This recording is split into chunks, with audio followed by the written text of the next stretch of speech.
My name is Rami I'm 63 years old, graphic designer, living in Jerusalem. I am a Jew, I'm an Israeli, and before anything else, I am a human being. And the story I'm about to tell you tonight starts and also ends on one particular day of the Jewish calendar, which is known by the name of Yom Kippur. You know, Yom Kippur is the holiest day of the year. This is the day where you ask forgiveness for your sins. On this very day, 39 years ago, I was a very young soldier fighting this horrible war across the Suez Canal with a company of tanks that have started this war with 11 tanks and finished it with only 3. And I've lost over there in the desert of Sinai some of my very close and best friends.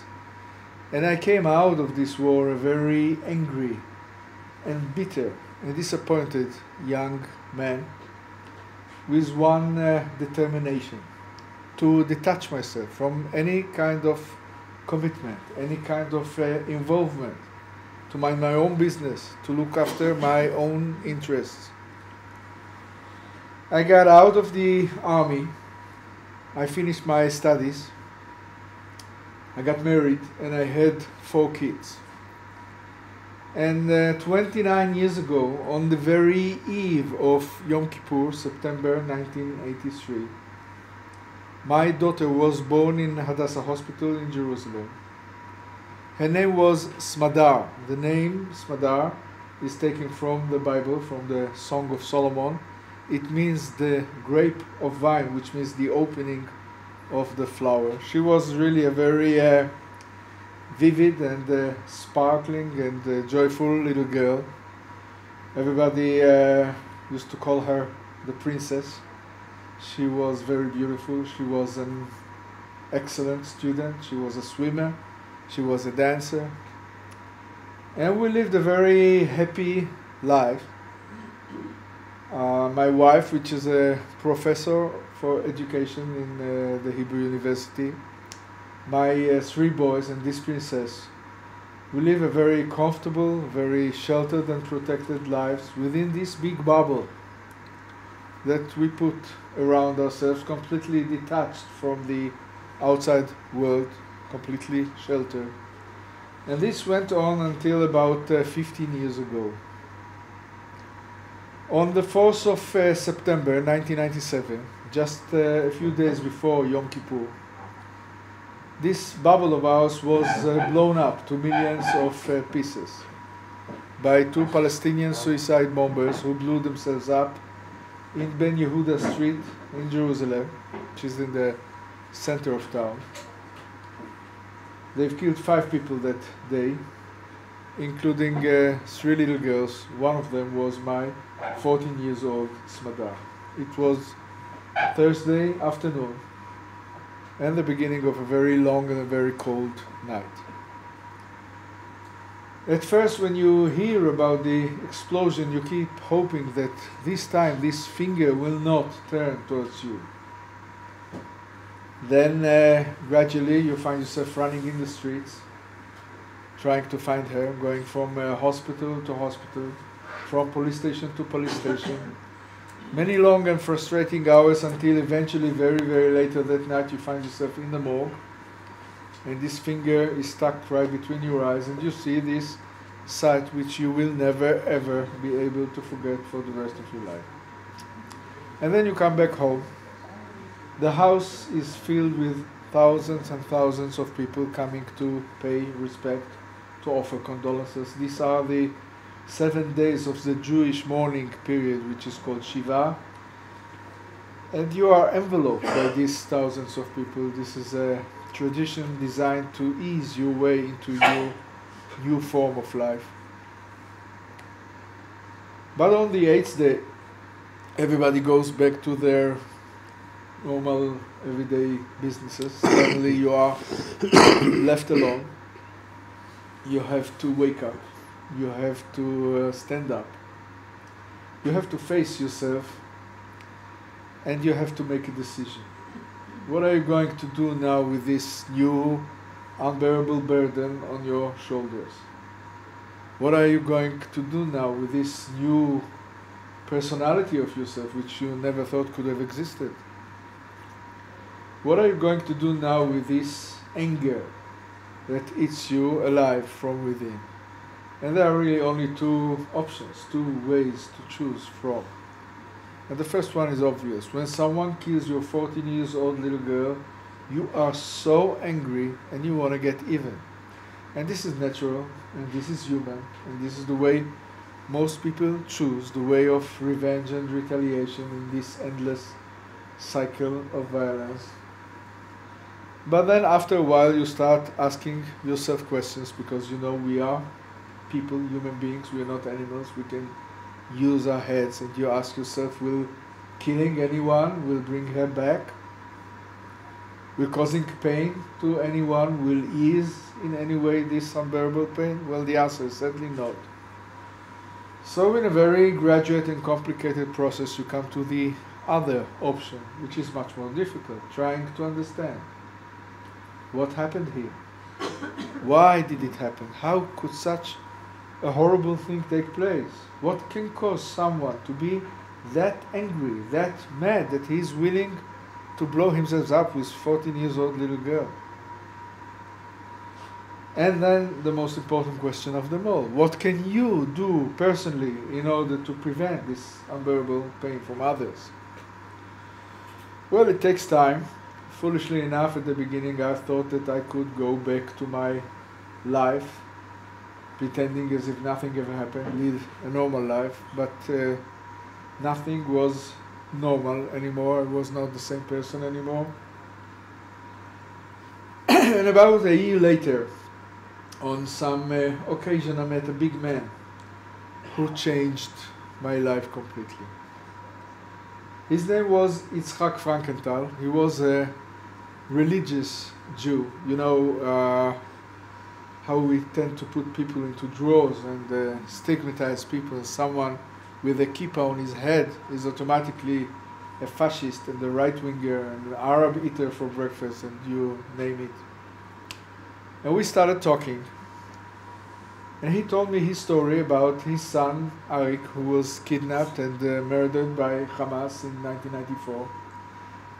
And about this group that he created of people who lost their loved ones and still wanted peace, searched for peace, fought for peace. And I remember then that he was one of the thousands of people that came to my house during those 7 days of mourning, and I went crazy. I was so angry with him. I asked him, how could you do it? How could you step into someone's house who just lost a loved one and talk about peace? How dare you? And he was not insulted. He just invited me over to watch a meeting of this group of crazy people. And I was a little curious, and I didn't want to insult him. I said, okay, and I went to see. It was a big meeting. People came in by buses. And I was standing aside, very detached, very reluctant, looking at those people coming down from the buses.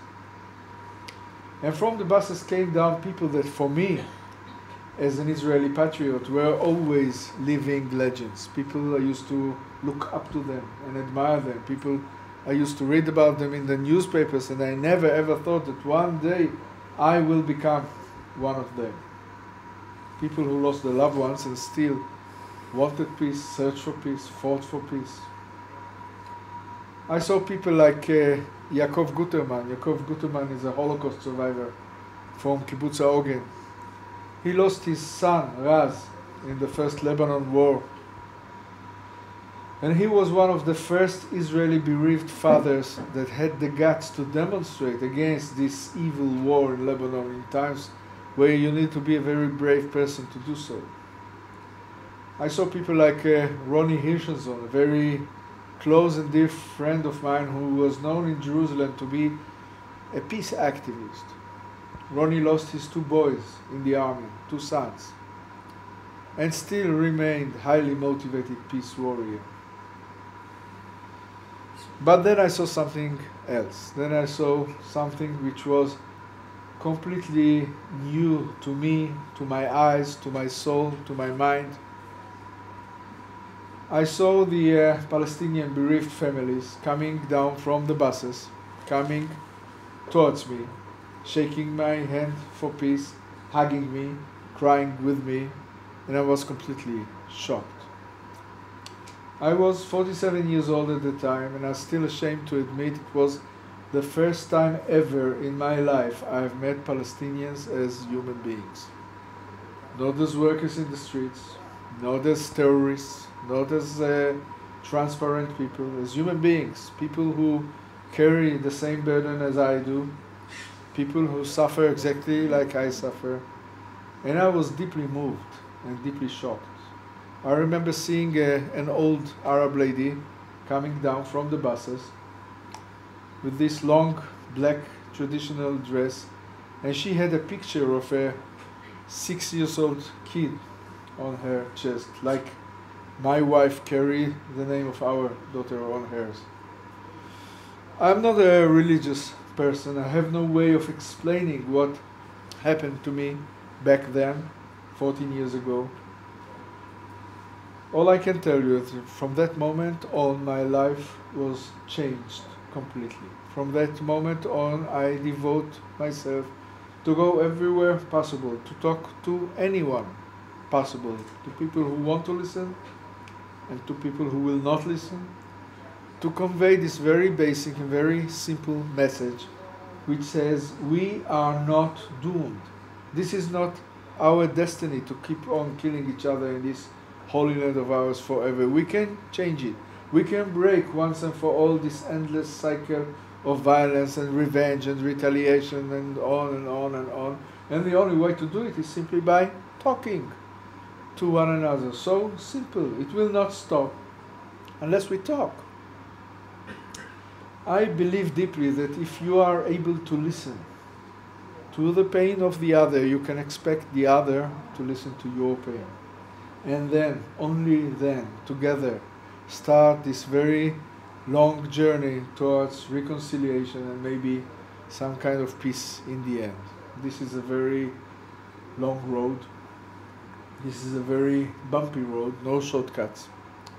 But this is the only way possible, because the other way leads to nowhere.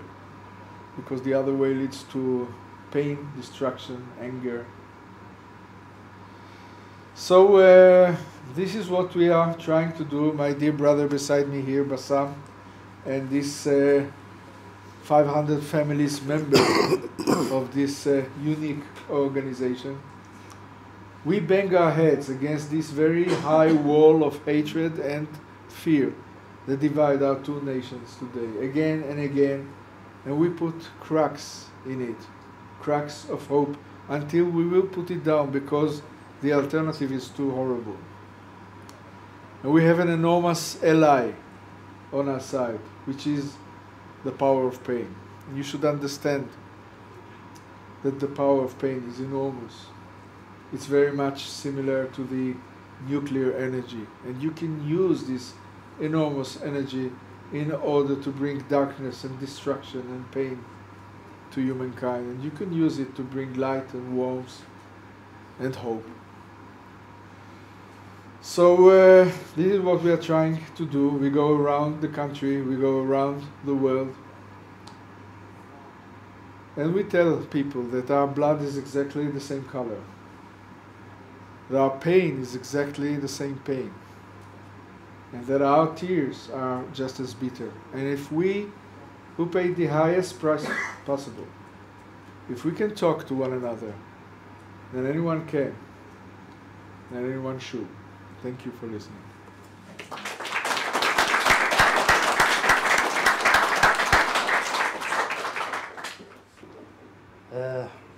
My name is Bassam Aramin. I am 44 years.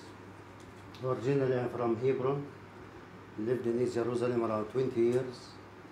I'm a father of 6 kids, working in Palestine National Archives in Ramallah to the Palestinian Authority. I started my struggle when I was 13 years old. I could struggle as kids. because we learn from the street, from the behavior of the strange people, strange soldiers who came to control our life and control our village, how to hate them. For us as Palestinian kids, there is no safe place for you. Someone follow you everywhere, your home, the street, your school. So it's very easy to join any violent group or to look for armed resistance against those people, because this is the only way to face them and to win them. We start as 5 kids by raising the Palestinian flag on the trees around our school, which was a crime in that time. You can go to jail from 6 months to 1 year, because we see those soldiers get crazy when they show the Palestinian flag. Then a few years, when we were 15 and 16, it doesn't work. We see that those soldiers more stronger than us because they have the weapons and we didn't have. So in that time we found an old weapons in a Kiev, including 2 hand grenades and a Kalashnikov and another military materials. We don't know how to use it. So we use it against the Israeli patrols in our village, Sair. Of course, no one killed, no one injured, because we don't know how to use it. In 1985, we have been arrested and I sentenced for 7 years. We are all in the same age, 17. The first 21, 19, 15, 14, and I'm 7. Now you are not anymore child, or it's not a game. Now you are a warrior, you are a freedom fighter, and you believe that. But when you reconcile with yourself or make peace with yourself, you understand that I'm not a fighter. They create from you a fighter. You must be a fighter. In jail, I learned that if you know your enemy, you can kill him or win him. If you hate him, you will kill yourself. So it was like a wisdom. I said, I want to kill my enemy, not to kill myself. Then I start to learn Hebrew. I don't know a lot about the other side, the Jews, the Zionists, the Israelis, because the other side, we face them are a few settlers in our village and the soldiers. So it's very easy to believe, to damage the other side. This is what you know about him. I know someone called a great man called Hitler killed 6 million Jewish people. That's it. I saw a movie about the Holocaust. It was Schindler's List. Of course, all of you saw it. And I want to see this movie as kind of revenge, to see someone win my enemy, or torture him, because I'm in their jail at least. After a few minutes, I found myself crying. It's sympathy with those innocent people who are standing to die, waiting for the bullet, naked, weak, kids, women, old people, just because they are Jews. And I start to hide my tears from my other friends, because no one can understand that I'm crying for the pain of my oppressors. In that time, I forget that I'm a Palestinian and they are Jews. They are just human beings. And I get very angry because I didn't see them fighting back, because I'm a fighter. It was a very strong inspiration. I start to convince myself it's just a movie. Then I start to justify in my mind their action in my village. Those soldiers are full of brutality. They're like a killer machines. There is no mercy. No difference between kids, women, ladies, young people, doctors, workers. They are all Palestinians. They are all targets. And I say to myself, because of this Holocaust, if I am in their shoes, in their place, I'll do the same, but never again. I'm not going to allow to anyone to kill us again. Then I start to understand the other side. this Holocaust, the effect of the Holocaust, the deep pain and fear in the Jewish heart and the Israeli society. It takes maybe 20 years. In Israeli jails, there is no dialogue. We just look at each other with hateness because the jailers see us as killers, terrorists, criminals with blood on our hands, and we see them as our jailers. So once I have dialogue with my jailer, he wants to convince me that we are settlers, the Palestinians. So we start from this point. I told him that you are a terrorist, I'm a freedom fighter, we are not settlers, you are the settler. When I believe that he believes that we are settlers, I said to him, you know, I have long 7 years, let us talk. Maybe we are settlers, I don't know. So we start to talk. It takes a few months, 7 to 8 months. We became close friends. He understands that we are not settlers and not killers. They create from us fighters. And he said that at least you are fighting for your honor. Of course, he changed his treatment with all the prisoners. You know, a lot of stories, a lot of torture. Briefly, you are not going to be a normal human being when you get back from the jail. They need you only to think how to revenge and how to kill. Because when you go back, when you're released, you became more determined actually to continue your army struggle as the only way to fight this brutal enemy. Just another example, another story from the jail. In the 1st of October 1987, we are in a section for 120 kids from 12 to 19 years old, waiting for our lunch. Suddenly we hear this alarm. We find more than 100 Israeli soldiers from the Israeli army standing in 2 lines, and each one of us must cross this line, the corridor, naked. And they keep beating him from both sides until he reached to a square. When I was in the middle, suddenly I remember Schindler's List, because I see most of the people are naked.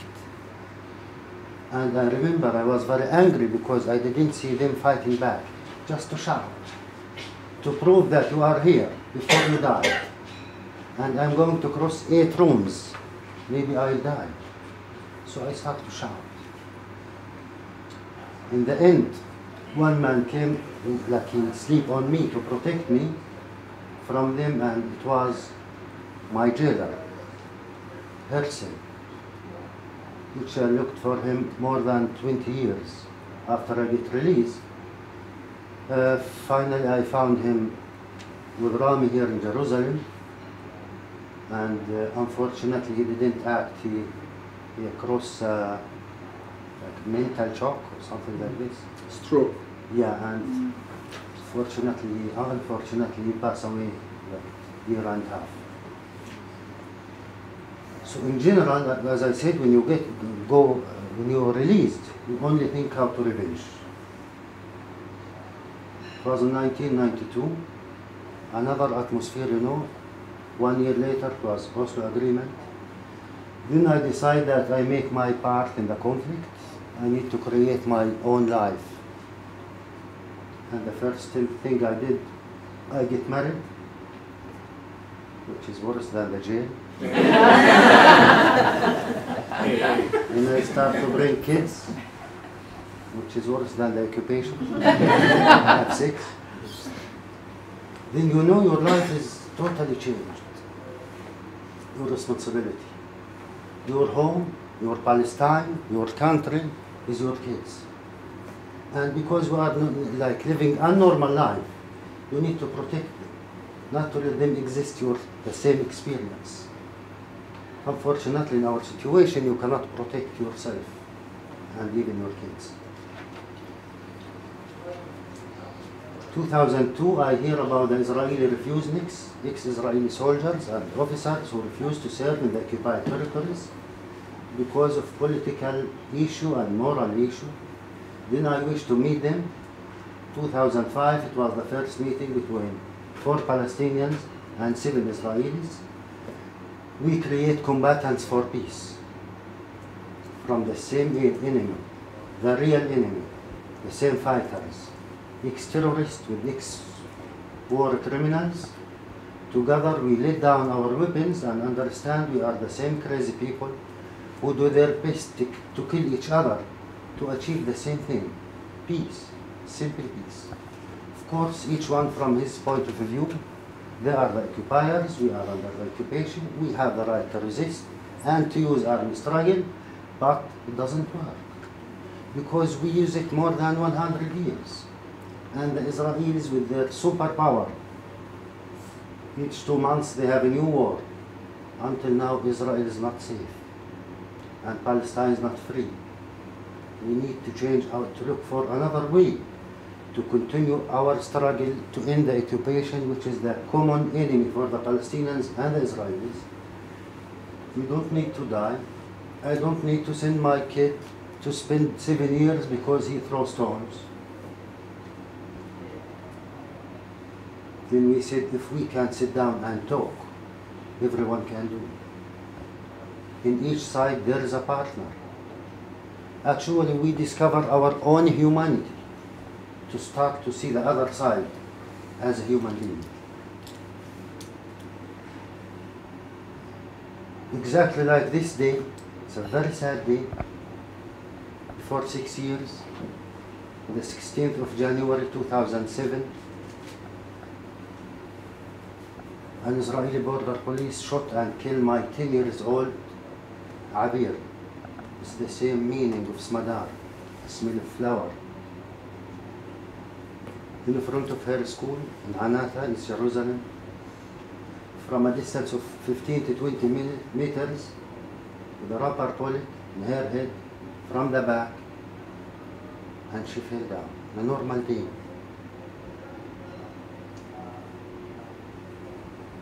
Again, it's very easy to go to the easy way, revenge.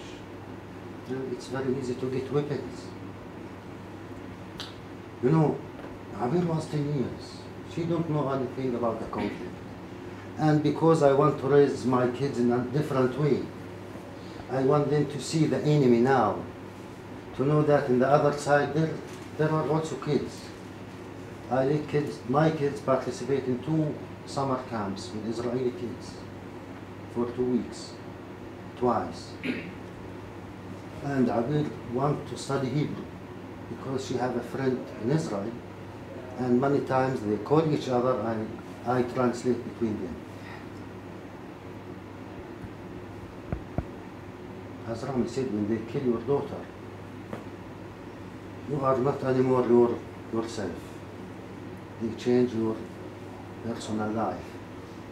On the other hand, I didn't think of revenge from the beginning. I didn't hesitate because 2 years before, I worked with ex-Israeli soldiers and officers, and some of them kill Palestinians. Means I claim that I understand their mentality. And because it's not a crime to kill a Palestinian, it's very easy for this soldier to kill someone. He didn't see them as kids.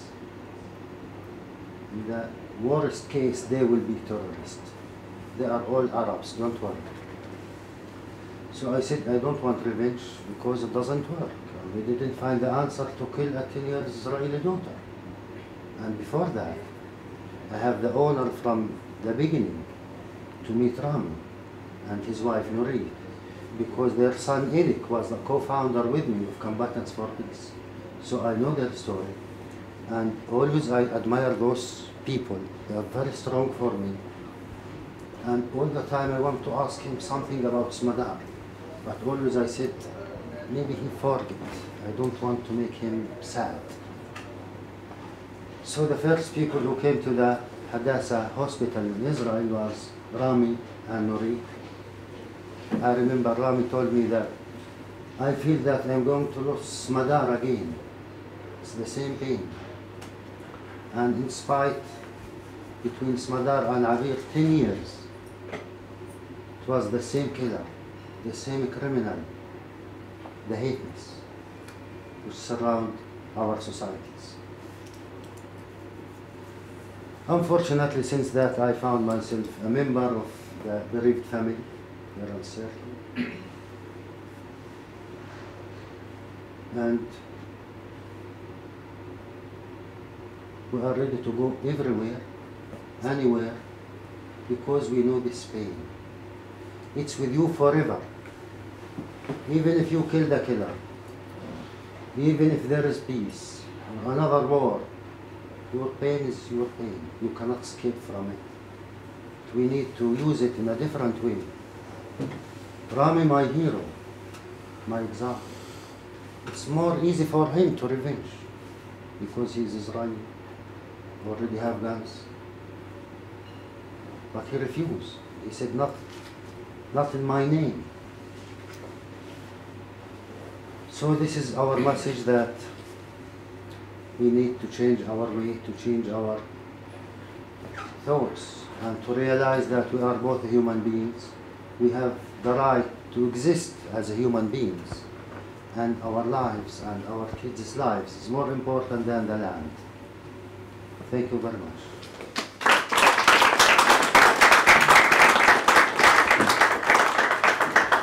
Questions, please. Shoot. Do you think the following of a religious tradition makes it easier or more difficult to do the path that you were describing? You are the religious one. Yeah, actually, it's more easy. Absolutely, it's more easy. And it helps, you know. The faith is like light, your soul. You know, when I make Hajj in 2005, before I start any touch with the Israelis, I was in Mecca. It's the opposite how the people understand. You need to be, you know, extremist because you are religious. Religion is very dangerous. Actually, it's the common language between people, if they understand. Because religion is to organize your life with your brothers in humanity. You are not a God for anyone. We have all the same God, and we are just brothers. I can tell you that you do something wrong, but not to judge you and not to punish you, because I'm not your God, not responsible for you. Then when I came back, we started this like contact with the Israelis, because you realize that you are only human being, and you understand all what you learn about religion from the words like forgiveness, peace, quality, good neighborhood, good with your neighbors. So I think of course it helps.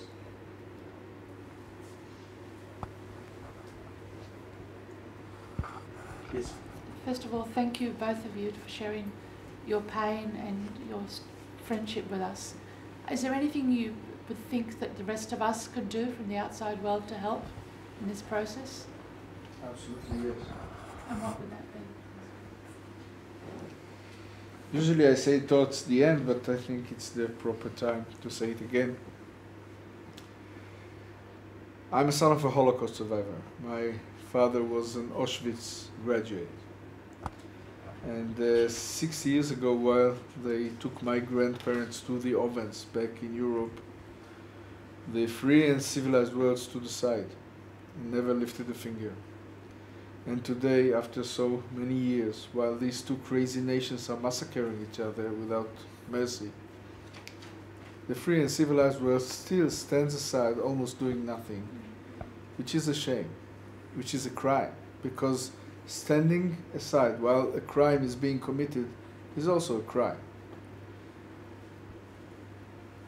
I think the fact that you are here, the fact that you bothered yourself to come here and listen to people like us, for me it's a light in the dark. It shows that you are not standing aside. What I expect of you is, when you go back home, don't keep silent. Raise your voice.